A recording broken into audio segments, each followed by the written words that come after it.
October 24th, 1944. The Taiwan Strait. Pitch black water stretching endlessly in every direction.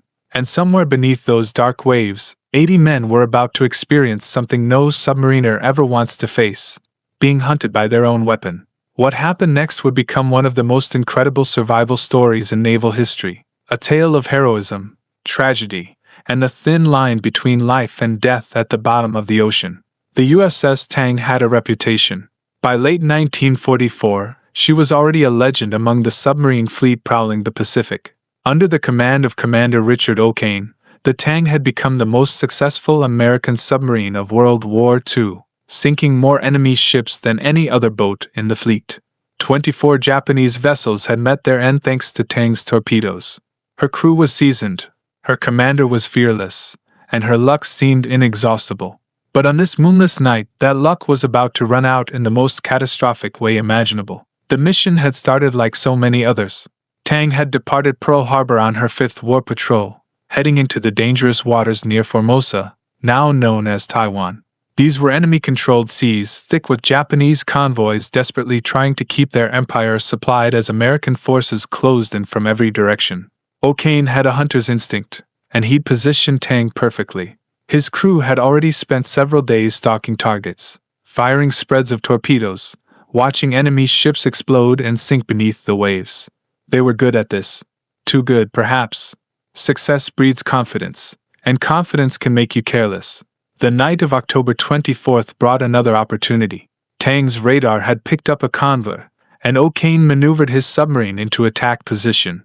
The sea was calm, the night was dark, and everything was going according to plan.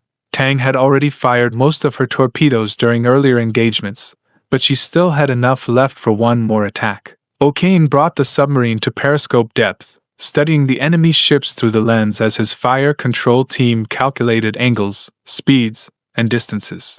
This was the dance they performed dozens of times before. What they didn't know was that this time, the dance would end very differently. What they couldn't predict was that in the next few minutes, everything would go catastrophically wrong, and the Tang would become both hunter and hunted in the same terrible instant. But I'm getting ahead of myself. Let me take you back to those final moments before disaster struck, when 80 men still believed they were invincible. Commander Richard O'Kane was not your typical submarine commander. Aggressive where others were cautious. Willing to take risks that made other captains nervous, he'd learned his craft under the legendary Dudley Mush Morton aboard the USS Wahoo. O'Kane had absorbed every lesson, and when he got his own command, he pushed Tang harder than most men would dare. He attacked from close range, sometimes surfacing to finish off crippled ships with his deck gun. He pursued targets relentlessly, staying in enemy waters long after prudent commanders would have retreated. His crew trusted him completely because he'd brought them through battle after battle, always emerging victorious. Now, on this dark October night, O'Kane was setting up for what he thought would be another successful attack.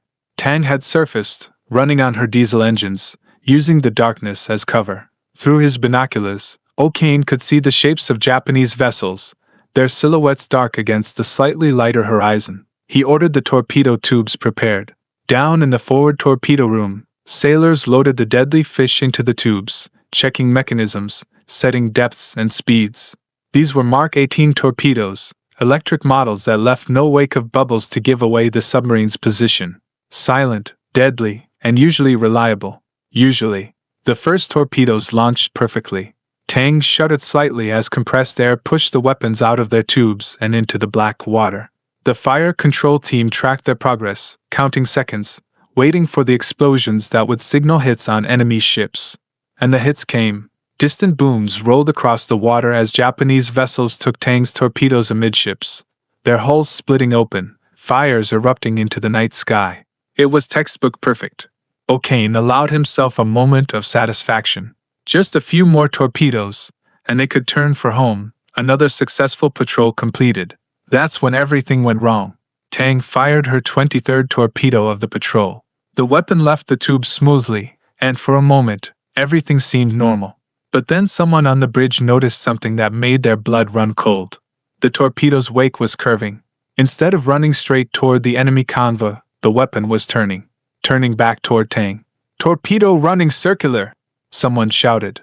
The words sent a jolt of pure terror through every man who heard them. A circular run was every submariner's nightmare, a malfunction that caused a torpedo to loop back toward the submarine that had fired it. There were procedures for this, desperate maneuvers to try to evade your own weapon. But Tang was surfaced, vulnerable, and the torpedo was fast. O'Kane barked orders instantly. All ahead emergency! Right full rudder! The submarine's engines roared to full power, and Tang began to turn, her captain desperately trying to present the smallest possible target to the incoming weapon. Down in the engine rooms, sailors pushed the diesels to their limits. Up on the bridge, men stared at the phosphorescent wake cutting through the dark water, coming straight for them, getting closer with each passing second. Time seemed to slow down and speed up simultaneously. Some men later said those final seconds felt like hours. Others said everything happened so fast they barely had time to process what was occurring. The torpedo struck Tang on the stern. The explosion was catastrophic. A massive detonation that lifted the aft section of the submarine, twisting metal, rupturing hull plates, flooding compartments instantly. Men were thrown from their feet. The lights went out. Emergency lighting flickered on, casting everything in an eerie red glow. And Tang, the most successful submarine in the American fleet, began to sink. The stern went down first, dragged by the massive damage from the torpedo hit. Water poured in through the shattered hull. Men in the aft torpedo room and engine rooms had no chance. The sea claimed them in seconds, filling their compartments with crushing, cold water. Those forward had only moments to react. Some managed to seal hatches, trying to contain the flooding. Others scrambled for the forward escape trunk, their only hope of reaching the surface from what was rapidly becoming a tomb. O'Kane and several men were still on the bridge when Tang went down. The submarine didn't sink slowly. She went fast, the ocean pulling her down with terrible force. O'Kane and the bridge crew were swept into the sea as tons of water crashed over them. Some were pulled down with the submarine. Others managed to struggle free, kicking desperately toward the surface, their lungs burning, darkness all around them. O'Kane himself fought his way upward, emerging gasping and coughing, treading water in the middle of the Taiwan Strait, watching his beloved submarine disappear beneath the waves. But this wasn't the end of the story. This was just the beginning of an ordeal that would test the limits of human endurance and courage. Because while some men had made it off Tang before she sank, others were still trapped inside her flooded hull, settling onto the ocean floor 180 feet below the surface. And those men were about to attempt something that had never been successfully done before from such a depth, a free ascent escape from a sunken submarine. Inside Tang's flooded compartments, the survivors faced conditions almost beyond comprehension. The submarine had settled on the bottom, tilted at an angle, her hull creaking and groaning under the immense pressure of the water above. In the forward torpedo room and the officers' quarters, men gathered in the small air pockets that remained. The water inside the submarine was rising slowly but steadily. They could hear it, feel it, cold and inexorable. They had limited time, and everyone knew it. Lieutenant Commander O'Kane had trained his crew in escape procedures, but no one had ever successfully escaped from a submarine at this depth. The deepest successful escape on record was from 100 feet. Tang was at 180 feet, and the men inside her faced a challenge that seemed almost impossible. But what other choice did they have? Stay inside and drown, or attempt the escape and possibly die trying? At least the escape offered a chance. The forward escape trunk was their only hope. This was a chamber designed to allow men to exit a sunken submarine, but using it required flooding the chamber, equalizing pressure with the ocean outside, then opening the outer hatch and making a free ascent to the surface. At 180 feet, the pressure was enormous, over 5 atmospheres. The human body wasn't designed to handle such pressures, and the rapid ascent would be incredibly dangerous. Nitrogen narcosis, oxygen toxicity, the bends, lung rupture from expanding air, drowning if you didn't control your breathing. All of these dangers waited for any man who entered that escape trunk. But they had no choice. The survivors organized themselves as best they could in the cramped, flooding compartments. They would go out in groups, 4 or 5 men at a time, entering the escape trunk together. Each man had a Momsen lung, a breathing device that provided a small amount of oxygen and was supposed to help regulate their ascent. The device had been designed for much shallower escapes, but it was all they had. The men helped each other into the devices, checking straps, offering words of encouragement that probably didn't sound very convincing in the dim emergency lighting with water rising around their legs. The first group entered the escape trunk. The hatch sealed behind them. Then came the terrifying part, flooding the chamber. Water rushed in through valves, rising rapidly, cold and dark. The men stood in the small chamber, pressed together, watching the water climb past their waists, their chests, their necks. You had to fight every instinct to panic, to claw at the hatch, to try to escape the rising water. But if you panicked, you died. If everyone panicked, everyone died. So they stood there, breathing through their mouths and lungs, waiting for the chamber to flood completely, waiting for the pressure to equalize. When the water reached the top of the chamber and pressure equalized, one man reached up and spun the wheel on the outer hatch. It opened. Above them was 180 feet of black ocean. Below them was the steel coffin of Tang, and they had to swim up, had to make the longest ascent of their lives, had to trust that they could make it, that their bodies wouldn't fail them, that they'd reach the surface conscious and alive. The first man kicked off from the submarine and began swimming upward, then the second, then the third. They ascended through complete darkness, unable to see anything, swimming blind, their lungs screaming for air, the pressure changing with every foot they climbed, nitrogen bubbles forming in their blood, their bodies going through physiological stresses they were never meant to endure. Some men didn't make it. They blacked out from the pressure changes, or their lungs ruptured, or they simply couldn't hold on and breathed in water instead of air. Their bodies drifted back down or stayed suspended in the dark water. Another casualty of Tang's final battle. But some men did make it. Against all odds, fighting through pain and terror and the absolute certainty that they were going to die, some men reached the surface. They burst through into the night air, gasping and coughing, their bodies racked with the bends, barely able to stay afloat, but alive. Alive against all probability, survivors of an escape that shouldn't have been possible. Group after group attempted the escape. Not all groups made it. Some hatches jammed. Some chambers flooded too quickly. Some men's mouths and lungs failed. Inside the sinking submarine, the remaining survivors kept trying, kept sending men up through that escape trunk even as the air pockets grew smaller and the water rose higher.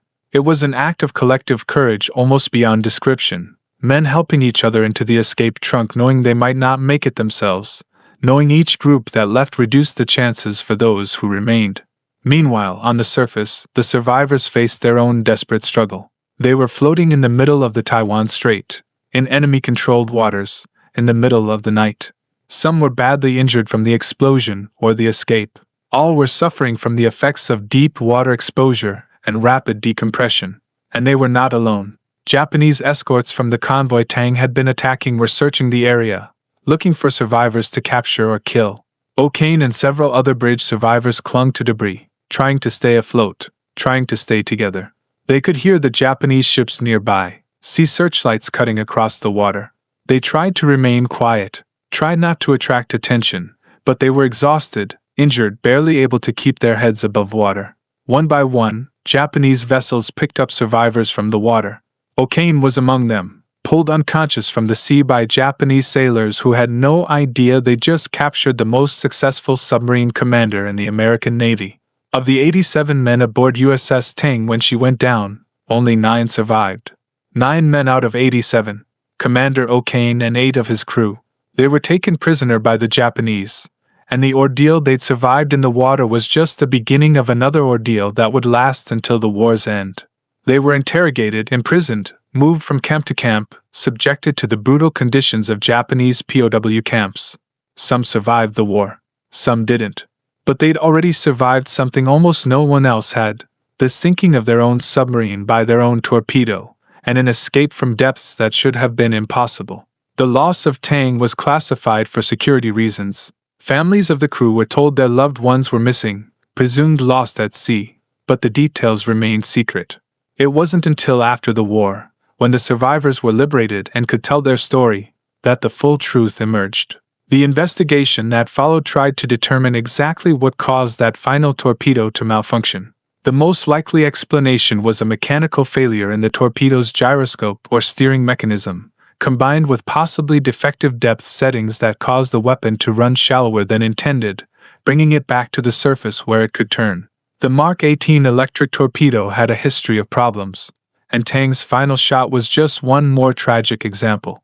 But the investigation also revealed something else, something that spoke to O'Kane's character and his skill as a commander. Despite the catastrophic end to her final patrol, Tang had achieved incredible success. In her 5 war patrols, she'd sunk 24 Japanese ships, totaling over 93,000 tons of enemy shipping. She'd disrupted supply lines, destroyed troop transports, sent warships to the bottom.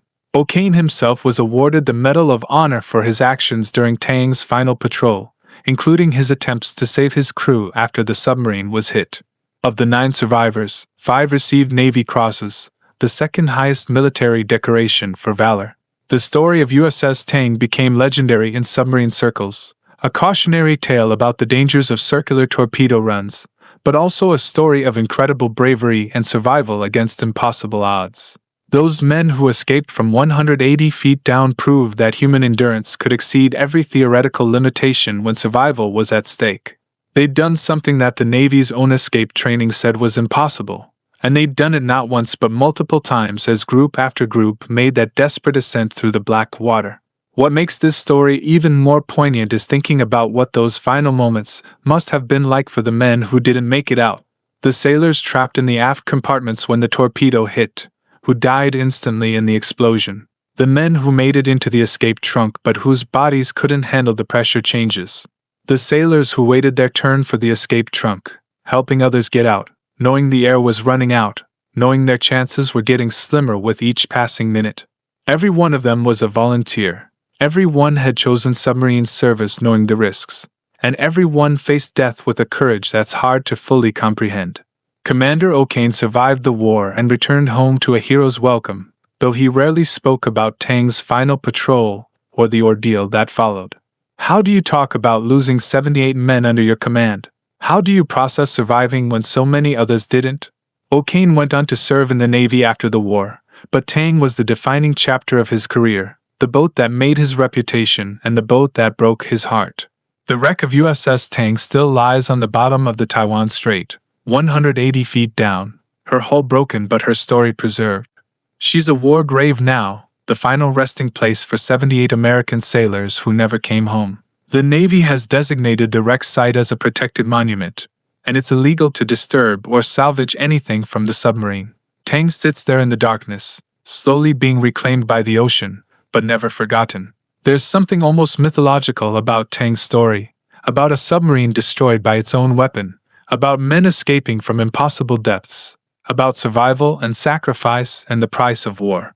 It's a reminder that in combat, especially naval combat, death can come from any direction, even from your own armory. It's a testament to the courage of submariners who went to war in steel tubes that could become coffins in an instant, who faced dangers from the enemy, from mechanical failure, from the unforgiving ocean itself. The 9 survivors carried their experience with them for the rest of their lives.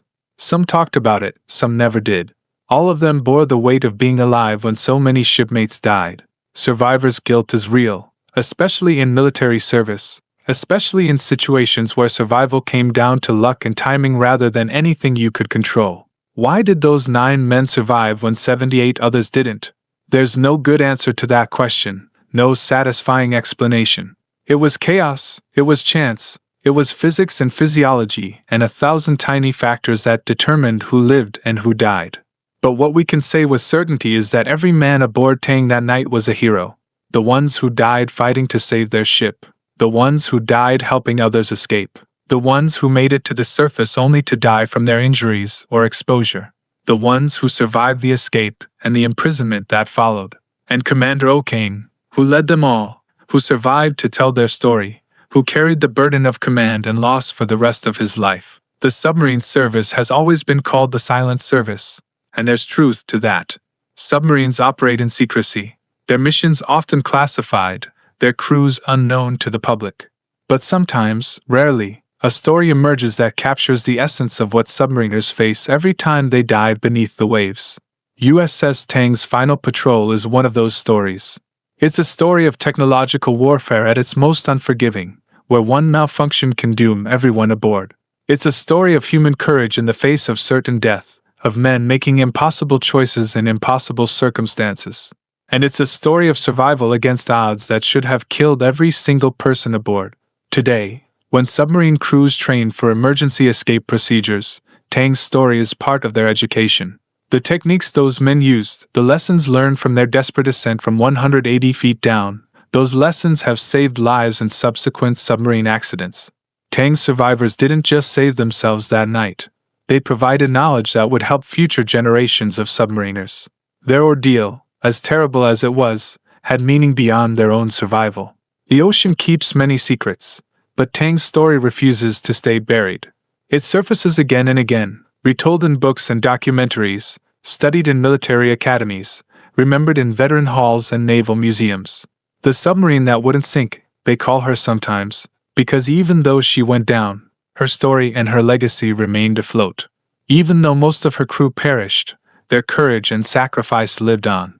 On October 24th every year, a small ceremony is held to remember USS Tang and her crew. 9 men who survived, 78 who didn't, and 1 submarine that became a legend. The ceremony is simple, usually just a few Navy personnel and maybe some family members of the crew, but it serves an important purpose. It keeps the memory alive. It honors the sacrifice.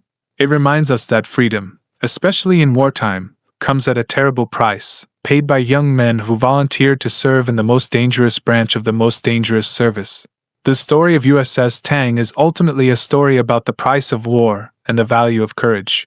It's about what happens when training and discipline meet absolute catastrophe, when men face death and choose to fight for survival even when survival seems impossible. It's about leadership under the worst possible circumstances, about loyalty to shipmates, about the bonds formed between men who live and work in confined spaces under constant threat of violent death. And it's a reminder that in war, victory and defeat, success and disaster, life and death, can all turn on a single moment, a single malfunction, a single torpedo running the wrong way in the dark water of the Taiwan Strait. USS Tang had been the most successful American submarine of World War II. She'd sunk more enemy ships than any other boat. She'd survived dozens of attacks, dodged countless depth charges, emerged victorious from engagement after engagement.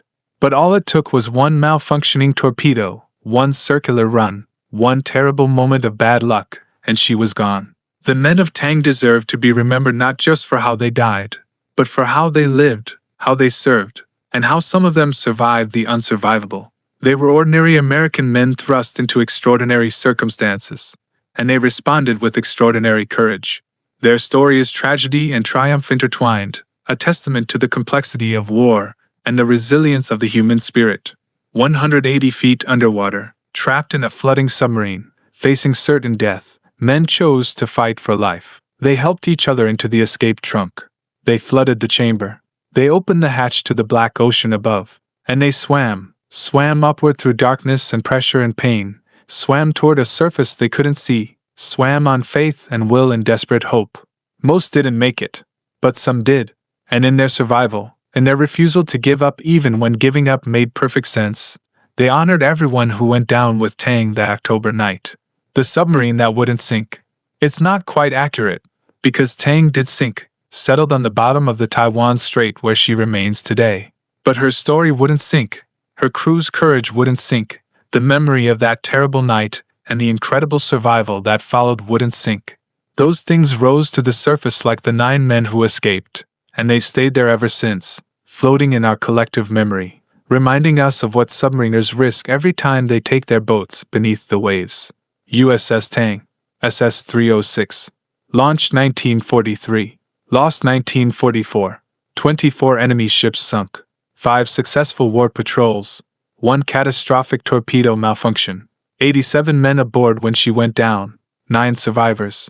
Those are the numbers, the cold facts of Tang's service and loss. But numbers can't capture the full story, can't convey the terror and courage, the desperation and determination, the tragedy and the small miracle of survival against impossible odds.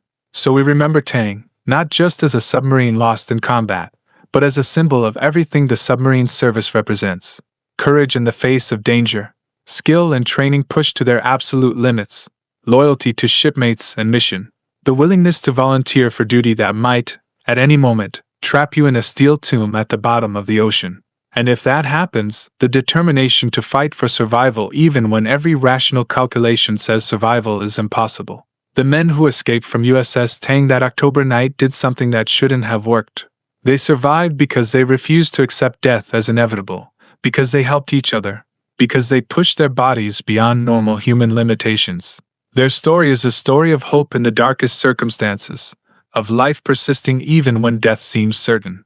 And that's why we tell it, why we remember it, why 75 years later, USS Tang's final battle and the survival of 9 men from 180 feet down still resonates with anyone who hears it. The submarine that wouldn't sink, the crew that wouldn't give up, the story that won't be forgotten. That's the legacy of USS Tang. And it's a legacy worth preserving for as long as submarines prowl the oceans and men and women volunteer to serve aboard them. Tang and her crew remind us what courage really means, what sacrifice really costs, and what survival really requires when you're trapped in the darkness, far from home, with the ocean pressing in from every direction and death waiting just outside the hull. They were submariners. They were warriors. They were heroes. Every single one of them, whether they survived or perished, whether they made it to the surface or went down with their boat. And their story, the story of USS Tang's last battle and the survival of those who refused to die even when death seemed certain, that story deserves to be told and retold, remembered and honored, for as long as there are oceans to sail and submarines to sail them.